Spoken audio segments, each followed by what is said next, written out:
ନମସ୍କାର। ମୁଁ ହର୍ଷ ପରିଚ୍ଛା ମୋର ୟୁଟ୍ୟୁବ ଚ୍ୟାନେଲକୁ ଆପଣମାନଙ୍କୁ ସ୍ୱାଗତ ଜଣାଉଛି। ଏହି ଭିଡିଓରେ ଆମେ ଆଲୋଚନା କରିବା ଯେ ବର୍ଡିୟମ DH-C-8 400 ବିମାନ ଯାହାକି SG-2906 ଉଡ଼ାଣ ସମୟରେ ଯୋଉଟାକି ଯାଉଥିଲା ତାର ଟାୟାର ଖସି ପଡ଼ି ଯାଇଥିଲା। ତା ଉପରେ ଆମେ ଆଲୋଚନା କରିବା, କିନ୍ତୁ ତା ପୂର୍ବରୁ ମୁଁ ଆପଣମାନଙ୍କୁ ଅନୁରୋଧ କରିବି ଭିଡିଓଟି ପ୍ରଥମରୁ ଶେଷ ପର୍ଯ୍ୟନ୍ତ ଦେଖିବେ ଏବଂ ଲାଇକ୍ ସେୟାର ସବସ୍କ୍ରାଇବ କରିବାକୁ ଭୁଲିବେ ନାହିଁ, କାରଣ ଏ ସମସ୍ତ ଅନ୍ୟମାନଙ୍କୁ ବି ସାହାଯ୍ୟ ହେବ ଯତ୍ନ ରହିବା ପାଇଁ। ଏବଂ ଅ, ଆପଣମାନଙ୍କର ପ୍ରତି ଟିକେ ସବସ୍କ୍ରାଇବ ଯେମିତି ଆମକୁ ଗୋଟେ ପ୍ରୋତ୍ସାହନ ଯୋଗାଇବ ନୂଆ ନୂଆ ତଥ୍ୟ ନେଇ ଆପଣମାନଙ୍କ ସମ୍ମୁଖରେ ନୂଆ ନୂଆ ଭିଡିଓ ଉପସ୍ଥାପନ କରିବା ପାଇଁ। ତେବେ ଆସନ୍ତୁ ଆମେ ଆଲୋଚନା କରିବା ଯେ ଯୋଉଟା ଚାଲିଥିଲା କାଣ୍ଡଲାରୁ ମୁମ୍ବାଇ ଅଭିମୁଖେ ଯୋଉ ବିମାନଟି ଯାଉଥିଲା DH-C-8 400, ଯାହାକୁ SG-2906 ଉଡ଼ାଣ already ଚାଲିଥାଏ। ଠିକ ଏହି ସମୟରେ କଣ ହେଇଛି ନା, ଦେଖିଲେ ଉଡ଼ାଣ ଅବସ୍ଥାରେ ତାର ଚକଟି ଖସି ପଡ଼ିଯାଇଛି ବା ଟାୟାରଟି ତଳେ ଖସି ପଡ଼ିଯାଇଛି। ଯେତେବେଳେ ଟାୟାରଟି ତଳେ ଦେଖିଲେ ଆପଣ ରନୱେରେ ପଡ଼ିଯାଇଛି ଏବଂ ରନୱେରେ ଯେତେବେଳେ କର୍ମକର୍ତ୍ତା ମାନେ ଦେଖିଲେ ତ ହଇଚଇ ସୃଷ୍ଟି ହେଇଗଲା। ହଇଚଇ ସୃଷ୍ଟି ହେଲା ପରେ ପାଇଲଟକୁ ମଧ୍ୟ ଇଣ୍ଟିମେଟ୍ କରାଗଲା, କିନ୍ତୁ ପାଇଲଟ ଧୈର୍ଯ୍ୟ ସହକାରେ ତାକୁ ଚ- ଉଡ଼ାଣରେ କୌଣସି ପଛକୁ ଘୁଞ୍ଚା କଲେ ନାହିଁ ବା ପଛକୁ ହଟେଇଲେ ନାହିଁ।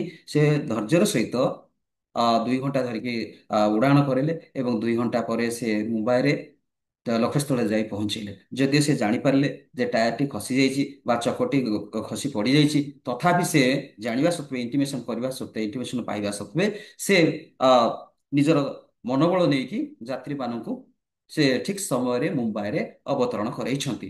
ଯେଉଁ ଜେଟ୍ରେ ସ୍ପାଇସ୍ ଜେଟ୍ରେ ଆପଣଙ୍କର 85 ଜଣ ଯାତ୍ରୀ ଥିଲେ ଏବଂ ତା ସହିତ ଅନ୍ୟାନ୍ୟ କ୍ରୁ ମେମ୍ବର ମାନେ ମଧ୍ୟ ଥିଲେ।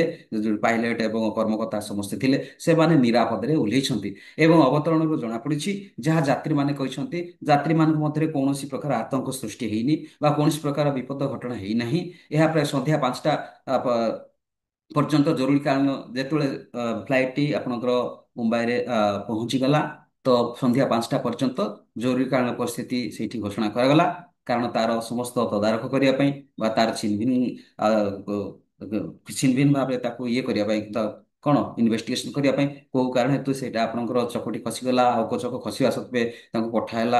ତ ଏଇଟା ଗୋଟେ ଗୋଟେ ପ୍ରଶ୍ନବାଚୀ ସୃଷ୍ଟି ହଉଛି, କାରଣ ଉଡ଼ାଣ ସମୟରେ ଉଡ଼ାଣ ପୂର୍ବରୁ କିଛି ଦଳ ଅଛନ୍ତି ଯୋଉମାନେ କି ଇଞ୍ଜିନ ପରଖୁଛନ୍ତି, ଇଞ୍ଜିନ ଠିକ ଠାକ ଅଛି କି ନାହିଁ ତାର ସମସ୍ତ ମାନେ ମାନେ ଦେଖୁଛନ୍ତି, ସବୁ ଚେକ୍ ଚାକ୍ କରୁଛନ୍ତି, ସବୁ ଠିକ ଠାକ ଥିଲେ ହିଁ ଛାଡ଼ିବା ପାଇଁ ସେମାନେ ଅନୁମୋଦନ କରୁଛନ୍ତି ବା ଗ୍ରୀନ ସିଗ୍ନାଲ ଦଉଛନ୍ତି। ଠିକ ସେମିତି ଆଉ କର୍ମକର୍ତ୍ତା ମାନେ ଅଛନ୍ତି ଯୋଉ ଯାହାର ଯୋଉ ଡ୍ୟୁଟି ଅଛି, ସେ ସମସ୍ତ ଡ୍ୟୁଟି ସରିଲା ପରେ ହିଁ ଆପଣଙ୍କର କଣ ହଉଛି ନା ଉଡ଼ାଣ କରିବା ପାଇଁ କଣ ପାଇଲଟକୁ ଇସାରା ଦିଆହଉଛି। ଇସାରା ଦିଆହେଲେ ହିଁ ପାଇଲଟ ତାକୁ ଉଡ଼ାଣ କରୁଛି। ତ କିନ୍ତୁ ଆମେ ଦେଖିବା ଯେ ଯୋଉ ଫ୍ଲାଇଟ ଗୁଡାକରେ ଆପଣଙ୍କର ଅନେକ ଯାତ୍ରୀ ଯେଉଁମାନେ ଗୋଟିଏ ଜାଗାରୁ ଭାରତ ବର୍ଷ କଥା ମୁଁ ବର୍ତ୍ତମାନ କହୁଛି, ଦେଖନ୍ତୁ ଏଇଟା ହଉଛି ଆପଣଙ୍କର ଗୁଜରାଟରୁ ଅ, ଗୁଜରାଟର କାଣ୍ଡଲାରୁ ମୁମ୍ବାଇ ଯାଉଥିଲା। ଗୁଜରାଟର କାଣ୍ଡଲାରୁ ମୁମ୍ବାଇ ଯାଉଥିଲା। ତ ଏଥିରେ ଆମ ଭାରତୀୟ ଲୋକ ବା ଯେ କୌଣସି ଲୋକ ବସନ୍ତୁ, ତାଙ୍କର ଜୀବନ ପ୍ରତି ଯଥେଷ୍ଟ ବିପଦ ଥିଲା। କାରଣ ଅଳ୍ପକେ ସେମାନେ ବର୍ତ୍ତି ଦେଇଛନ୍ତି, ଅଘଟଣରୁ ଅଳ୍ପକେ ବର୍ତ୍ତି ଯାଇଛନ୍ତି। ଆଉ ଯଦି କିଛି ଅସୁବିଧା ହେଇଥାନ୍ତା ସମସ୍ତେ ମରିଯାଇଥାନ୍ତେ ବା ସମସ୍ତେ ଅସୁବିଧା ହେଇଥାନ୍ତେ। ତ ଏଇଟା ହଉଛି ବର୍ତ୍ତମାନର ଆଜିର ଗତ କାଲି ଯାହା ଶୁକ୍ରବାର ଦିନ ଘଟି ଯାଇଛି।